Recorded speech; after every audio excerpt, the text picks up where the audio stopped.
മലയാളത്തിൽ 100 കോടി അടിക്കാൻ പറ്റാണ്ട് നമ്മുടെ ദുൽഖർ തെലുങ്കിൽ പോയി 100 കോടി അടിച്ച പടമാണ് ലക്കി ഭാസ്കർ.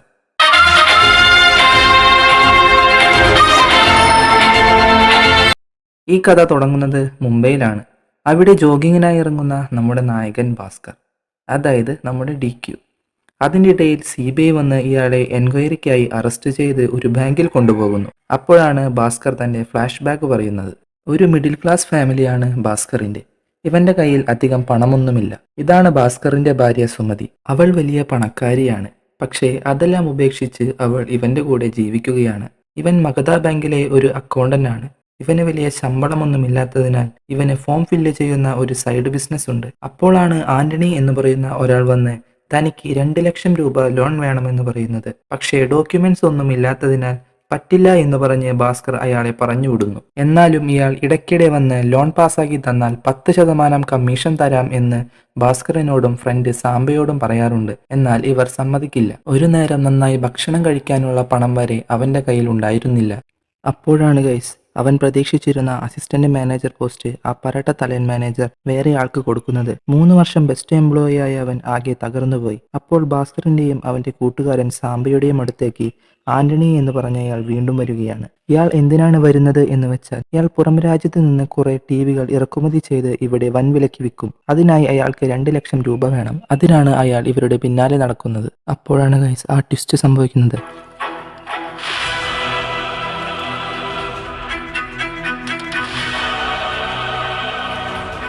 ഒരു നേരത്തെ ഭക്ഷണം കഴിക്കാൻ പോലും കാശില്ലാത്ത ഒരാളുടെ കയ്യിൽ എങ്ങനെ ഇത്ര പണം വന്നു എന്ന് നിങ്ങൾ വിചാരിക്കുന്നുണ്ടാവും.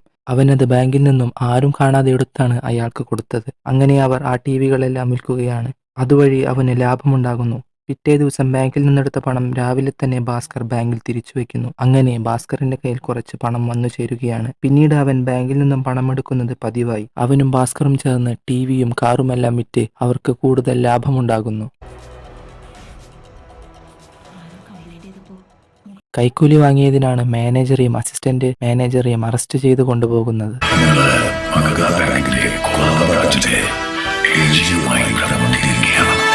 അങ്ങനെ നമ്മുടെ ഭാസ്കർ അവർ പോയ ഒഴിവിലേക്ക് ഒരു മാനേജറായി മാറുകയാണ്. അപ്പോഴാണ് സിനിമയിൽ ഫ്ലാഷ് ബാക്കിൽ നിന്ന് പ്രസന്റിലേക്ക് വരുന്നത്. CBI ഇവന്റെ ബാങ്ക് അക്കൗണ്ടുകൾ ചെക്ക് ചെയ്തുകൊണ്ടിരിക്കുകയാണ്.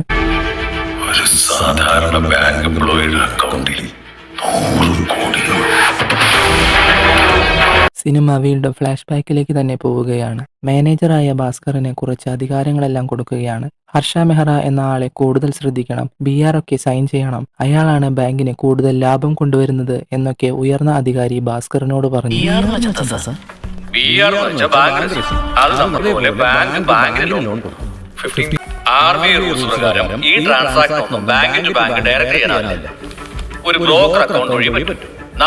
ആ ഇടനിലക്കാരനാണ് ഹർഷ മെഹ്റ. പക്ഷേ ഇതിൽ നമ്മുടെ നായകന് സംശയം തോന്നുന്നു. അപ്പോഴാണ് അവൻ അറിയുന്നത് അവൻ കൊടുക്കുന്ന പണം എല്ലാം ബാങ്കിൽ എത്തുന്നില്ല. അതിനു പകരം ഹർഷ മെഹ്റ അത് ഉപയോഗിച്ച് സ്റ്റോക്ക് മാർക്കറ്റിൽ കോടികൾ കൊയ്യുകയാണെന്ന്. അങ്ങനെ നായകനും ഇവരുടെ കൂടെ ചേർന്ന് കമ്മീഷനായും സ്വന്തമായി സ്റ്റോക്ക് മാർക്കറ്റിൽ ഇൻവെസ്റ്റ് ചെയ്തും കുറെ കോടികൾ ഉണ്ടാക്കുകയാണ്. ലോട്ടറി അടിച്ചും അച്ചാറ് കമ്പനി ഉണ്ടാക്കിയും ബ്ലാക്ക് മണി അവൻ വൈറ്റ് മണി ആക്കുകയാണ്. പണം വന്നപ്പോൾ ഭാസ്കറിന് അഹങ്കാരവും കൂടി.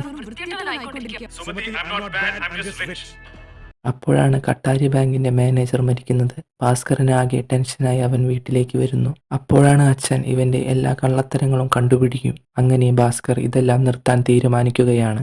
അങ്ങനെ അവൻ ബാങ്കിൽ നടക്കുന്ന എല്ലാ കള്ളത്തരങ്ങളും പറഞ്ഞുകൊണ്ട് റിസർവ് ബാങ്കിൽ ഒരു പരാതി കൊടുക്കുന്നു. ഇതറിഞ്ഞ ഹർഷ മെഹ്റ അവന്റെ പണമെല്ലാം തിരിച്ചെടുക്കാൻ വേണ്ടി ശ്രമിക്കുന്നു. അതിനായി CBI-നെ കൂട്ടുപിടിക്കുന്നു.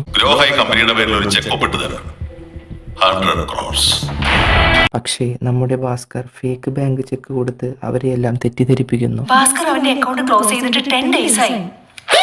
പക്ഷേ നമ്മുടെ നായകൻ ഇതൊക്കെ മുൻപേ പ്രതീക്ഷിച്ചിരുന്നു. അവൻ അവന്റെ അച്ഛനെയും കൂട്ടുപിടിച്ച് അവരെയെല്ലാം ഇതിൽ വിദഗ്ധമായി കൊടുക്കുന്നു. എന്നിട്ട് അതിൽ നിന്ന് രക്ഷപ്പെടുന്നു. അങ്ങനെ അവർ കുടുംബത്തോടെ US-ൽ പോയി സിറ്റിസൺഷിപ്പ് എടുത്ത് സുഖമായി ജീവിക്കുന്നു. ഇതോടെ സിനിമ അവസാനിക്കുന്നു.